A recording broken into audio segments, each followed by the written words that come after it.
Hi అండి, welcome to Vasavi వస్తే కుటుంబం.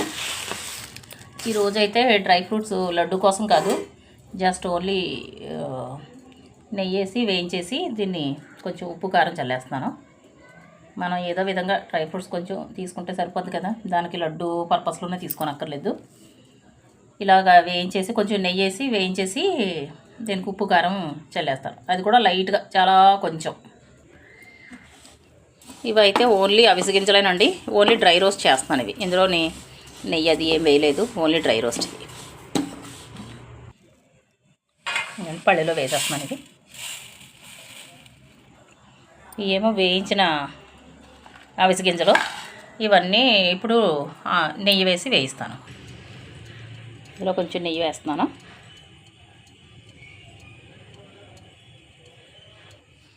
ఇవి వచ్చి గుమ్మడి గింజలు, సన్ఫ్లవర్ సీడ్స్. ఇవి వచ్చి బాదం, జీడిపప్పు, అవిసె గింజలు, పిస్తా. నువ్వులు అవి తీసుకోలేదండి, ఓన్లీ ఇవే తీసుకున్నాను. ఇవన్నీ వేసానంటే అన్నీ ఒకసారి వేసాను, ఒకసారి వేసి వేయించేస్తున్నాను. ఇది సన్న మంట మీద వేయించుకుంటే సరిపోద్ది. ఇంకా కొంచెం వేగాలి. వేగిన తర్వాత అప్పుడు సాల్ట్ను కారం వేసేయచ్చు. ఈ డ్రై ఫ్రూట్స్ అన్నీ వేయిపోయి కారం చాలా కొంచెం వేస్తున్నానండి, ఎక్కువ వేయట్లేదు, కొంచెం.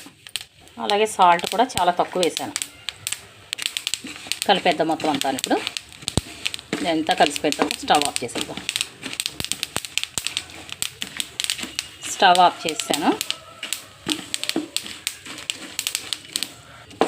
అంతా కలిసిపోయింది కదా. ఇది చల్లారిన తర్వాత ఒక డబ్బాలోకి స్టోరేజ్ చేసేసుకోవచ్చును.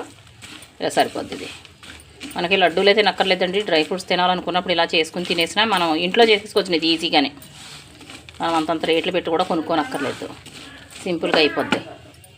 ఓకేనండి, థ్యాంక్ యూ ఫర్ వాచింగ్.